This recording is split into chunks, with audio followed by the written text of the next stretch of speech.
Dear students, D pharma second year के pharmacy law and ethics का आज हम सबसे पहले सिलेबस देखते हैं। क्योंकि हमें pharmacy law and ethics start करना है तो सबसे पहले इसका सिलेबस जानना जरूरी है। तो सिलेबस के पहले चैप्टर में हम पढ़ेंगे general principle of law, history and various act related to drug and pharmacy profession. जो फार्मेसी प्रोफेशन है या ड्रग है उससे रिलेटेड जो लॉ है, लॉ के प्रिंसिपल्स, हिस्ट्री और जो अदर एक्ट हैं ड्रग और फार्मेसी प्रोफेशन से रिलेटेड जो एक्ट है उनके बारे में पढ़ना है। सेकंड चैप्टर है, सेकंड चैप्टर में फार्मेसी एक्ट 1948 एंड रूल्स। इसके हम ऑब्जेक्टिव पढ़ेंगे। ऑब्जेक्टिव मतलब उद्देश्य पढ़ेंगे, इसकी डेफिनेशन परिभाषा पढ़ेंगे। फार्मेसी काउंसिल ऑफ इंडिया, जो फार्मेसी काउंसिल ऑफ इंडिया है उसका कॉन्स्टिट्यूशन पढ़ेंगे, उसके फंक्शन पढ़ेंगे, क्या क्या उसके वर्क हैं। एजुकेशन रेगुलेशन पढ़ेंगे, जो हमारा शिक्षा अधिनियम है उसके बारे में पढ़ेंगे। स्टेट और जॉइंट स्टेट फार्मेसी काउंसिल्स हैं जो हमारा रजिस्ट्रेशन करती हैं या फार्मेसी प्रोफेशन को ऑपरेट करती हैं, उनके बारे में पढ़ेंगे। रजिस्ट्रेशन ऑफ फार्मासिस्ट, जो फार्मासिस्ट का रजिस्ट्रेशन है उसकी क्या क्या कंडीशंस हैं, कैसे कराया जाता है, क्या क्या मिनिमम क्वालिफिकेशन है उसके बारे में पढ़ेंगे। और इसके क्या offence and penalties.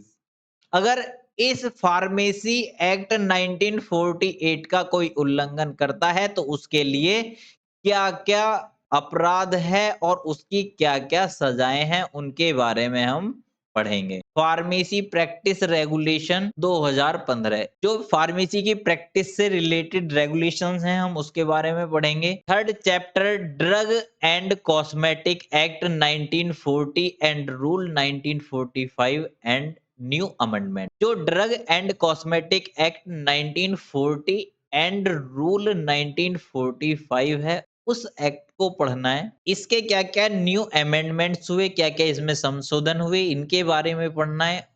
The drug and cosmetic act 1940 के हमें उद्देश्य पढ़ने हैं, परिभाषाएं पढ़नी है, जो लीगल डेफिनेशंस हैं उनके बारे में पढ़ना है। Legal definition of schedule to the act and rule, जो इस एक्ट और रूल्स के शेड्यूल्स हैं उनकी जो लीगल डेफिनेशंस हैं उनके बारे में पढ़ना है। इंपोर्ट ऑफ ड्रग, ड्रग का जो इंपोर्ट है इसके बारे में, किस किस क्लास की ड्रग और कॉस्मेटिक का इंपोर्ट प्रोहिबिटेड है, किसका अमान्य है, किस पे रोक लगी हुई है। इंपोर्ट के कौन कौन से लाइसेंस हैं, क्या क्या उसकी परमिशंस हैं उनके बारे में पढ़ना है। Provision of manufacture and sale of certain drugs, कौन कौन सी ड्रग्स हैं जिनके मैन्युफैक्चर और सेल पर इंडिया में प्रोविजन लगा हुआ है, प्रतिबंध लगा हुआ है। Condition for grant licence and condition of licence for manufacture of drug, drug की मैन्युफैक्चरिंग लाइसेंस लेने के लिए क्या क्या कंडीशंस हैं, इशू कराने के लिए क्या क्या कंडीशंस हैं उनके बारे में पढ़ना है। Manufacture of drug for test, examination and analysis, manufacture of new drug, loan licence और रीपैकिंग लाइसेंस, इनके बारे में पढ़ना। इसके बाद ड्रग की मैन्युफैक्चरिंग से रिलेटेड जो हमारी schedule C, schedule C1, schedule G, schedule H, schedule H1, schedule K, P, M, N and schedule X है, इनकी स्टडी करनी है। इनकी क्या क्या कंडीशंस हैं, किस क्लास की ड्रग, कौन सी ड्रग आती है, इनके बारे में स्टडी करनी है। इसके बाद सेल ऑफ ड्रग, सेल के लाइसेंस हैं, wholesale licence, retail sale licence या रेस्ट्रिक्टेड लाइसेंस है, इनके बारे में पढ़ना है। Record to be kept in a pharmacy drug prohibited for manufacture, record to be kept in the pharmacy, pharmacy में कौन कौन से रिकॉर्ड रखने हैं। और drug prohibited for manufacture and sale in India, India में मैन्युफैक्चर एंड सेल करने के लिए कौन कौन सी ड्रग पर प्रतिबंध लगा हुआ है उसके बारे में पढ़ना है। Administration of the act and rules, in rules का कौन कौन एडमिनिस्ट्रेशन करता है, इन रूल्स को कौन कौन ऑपरेट करता है, उसके जो ड्रग टेक्निकल एडवाइजरी बोर्ड है, ड्रग टेक्निकल एडवाइजरी बोर्ड है, डीटीएबी, इसके बारे में पढ़ना है। सेंट्रल ड्रग लेबोरेटरी के बारे में पढ़ना है। ड्रग कंसल्टेटिव कमेटी के बारे में पढ़ना है। गवर्नमेंट एनालिस्ट क्या होते हैं उसके बारे में पढ़ना है। लाइसेंसिंग अथॉरिटी कौन-कौन सी हैं और कंट्रोलिंग अथॉरिटी कौन-कौन सी हैं और ड्रग इंस्पेक्टर्स क्या होते हैं इनके बारे में पढ़ना है। Next chapter 4 narcotic drug and psychotropic substance act 1985 and rules. जो narcotic drug and psychotropic substance act 1984 है और उसके रूल्स उनके बारे में पढ़ना है। इस एक्ट के क्या उद्देश्य हैं, किस वजह से इसे लाया गया, क्या इसकी परिभाषाएं हैं, जो इसमें टर्म यूज होते हैं उनकी क्या परिभाषाएं हैं, ऑथोरिटी क्या-क्या उसकी ऑथोरिटीज हैं, ऑफिसर्स कौन-कौन है उसे कंट्रोल करने के लिए, क्या-क्या कौन सी टीम है, कौन इसे कंट्रोल कराता है, इसके क्या-क्या प्रोविजंस हैं, कंट्रोल एंड रेगुलेशंस और क्या-क्या इसके अपराध हैं और क्या पेनल्टीज हैं, इनके बारे में हमें पढ़ना। इसके बाद chapter 5 drug and magic remedies objectional advertisement act 1954 54 में drug and magic remedies objectional advertisement जो एक्ट आया है उस एक्ट की ऑब्जेक्टिव्स पढ़ने हैं, उद्देश्य पढ़ने हैं, परिभाषाएं पढ़नी है। ऐसे कौन से एडवर्टाइजमेंट हैं जिन्हें प्रोहिबिटेड किया हुआ है, जिन पर प्रतिबंध लगाया गया है। क्लासेस ऑफ एग्जेम्प्टेड एडवर्टाइजमेंट कौन सी ऐसी क्लासेस हैं जिसके एडवर्टाइजमेंट छोड़े गए हैं, एग्जेम्प्ट किए गए हैं। क्या-क्या इससे रिलेटेड अपराध हैं और उसकी क्या-क्या सजाएं, ये पढ़ना है। इसके बाद चैप्टर 6 है prevention of cruelty to animal act 1960। इस एक्ट के ऑब्जेक्टिव पढ़ने हैं, डेफिनेशंस पढ़नी है, सीपीसीएसईए के बारे में पढ़ना है, इसका ब्रीफ ओवरव्यू लेना है, इंस्टीट्यूशनल एनिमल्स कौन-कौन से हैं, एथिक्स कमेटी क्या-क्या है, breeding and stocking of animals की क्या कंडीशंस हैं, किस कैसे कर सकते हैं, performance of experiment, transfer and acquisition of animals for experiment, records को क्या-क्या रिकॉर्ड्स मेंटेन करना है, पावर टू सस्पेंड और रिवॉक रजिस्ट्रेशन, अपराध और उसकी क्या-क्या सजाएं हैं उनके बारे में पढ़ना है।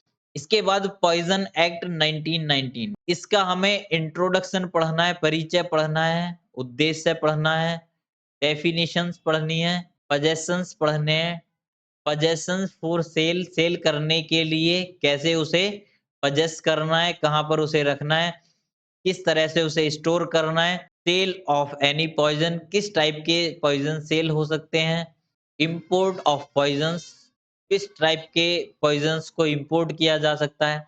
इसके बाद FSSAI food safety and standard authority of India act and rules इसका हमें ब्रीफ ओवरव्यू लेना है। Aspect related to manufacture storage sale and labelling of food supplement जो फूड सप्लीमेंट हैं उसकी मैन्युफैक्चरिंग से रिलेटेड जो रूल्स हैं, क्या कैसे उसकी स्टोरेज कैसे उसे स्टोर करना है, किस कंडीशन में सेल करना है, सेल करने की क्या-क्या कंडीशंस हैं, कैसे उसे लेबलिंग करना है, इनके बारे में पढ़ना है। इसके बाद national pharmaceutical pricing authority drug price control order 2013 इसके हमें उद्देश्य पढ़ने हैं, डेफिनेशन पढ़नी है, सेल प्राइस पढ़ने अगर बल्क ड्रग है उसके सेल प्राइस पढ़ने हैं, retail price of formulation retail price and selling price के बारे में पढ़ना है, ऑफ शेड्यूल्स फॉर्मुलेशन किस शेड्यूल में कौन सी फॉर्मुलेशंस आती हैं उसके रिटेल और सेलिंग प्राइस पढ़ने, pharmaceutical policy national list of essential medicines इसके बारे में पढ़ना है, कोड ऑफ फार्मास्यूटिकल इथिक्स जो हमारा फार्मास्यूटिकल इथिक्स है उसके कोड्स हैं, इसकी डेफिनेशन पढ़नी है, इथिकल प्रिंसिपल्स क्या-क्या हैं इनके बारे में पढ़ना है, इथिकल प्रॉब्लम्स को कैसे सॉल्व किया जा सकता है, कोड ऑफ फार्मास्यूटिकल इथिक्स के अकॉर्डिंग रजिस्ट्रेशन कैसे करते हैं, code of ethics for pharmacist in relation to his job जो फार्मासिस्ट है उसका उसकी जॉब से रिलेटेड क्या एथिक्स हैं,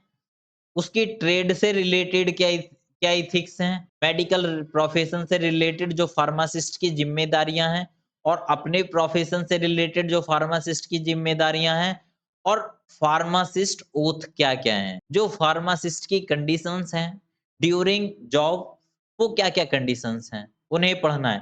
chapter 11 medical termination of pregnancy act, इसके बेसिक अंडरस्टैंडिंग पढ़नी है, सैलिएंट फीचर्स पढ़ने हैं और अमेंडमेंट्स क्या-क्या उसमें नए अमेंडमेंट्स हुए, बदलाव हुए, चेंज हुए, उनके बारे में पढ़ना है।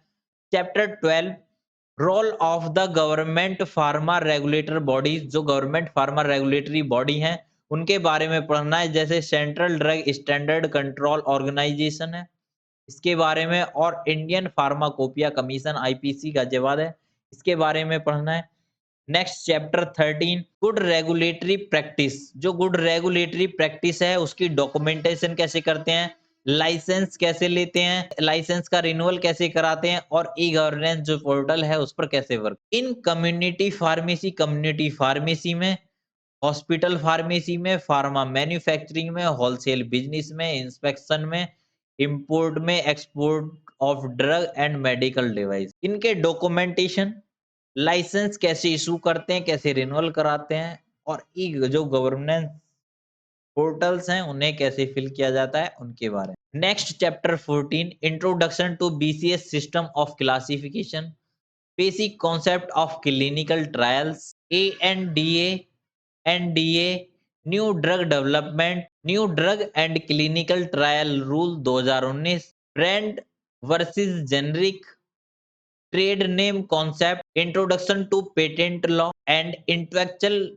Property rights, emergency use authorization, इन टॉपिकों के बारे में पढ़ना है। चैप्टर 15 ब्लड बैंक की बेसिक रिक्वायरमेंट्स क्या हैं और उसके फंक्शन क्या-क्या हैं, क्या-क्या वर्क हैं, उसके बारे में पढ़ना है। Next chapter 16 clinical establishment act and rule aspect related to pharmacy, जो क्लिनिकल एस्टेब्लिशमेंट एक्ट है उसके बारे में पढ़ना है, फार्मेसी से उसका क्या रिलेशंस हैं, क्या-क्या जो कंडीशंस हैं फार्मेसी से रिलेटेड उनके बारे में पढ़ना है।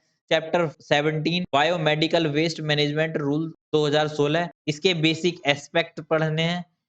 Aspect related to pharma manufacture to disposal of pharma medical waste at home, जो घर में, फार्मेसी स्टोरों में और हॉस्पिटल्स में जो डिस्पोजल्स हैं, फार्मा डिस्पोजल्स हैं, वेस्ट हैं, उनके बारे में पढ़ना है।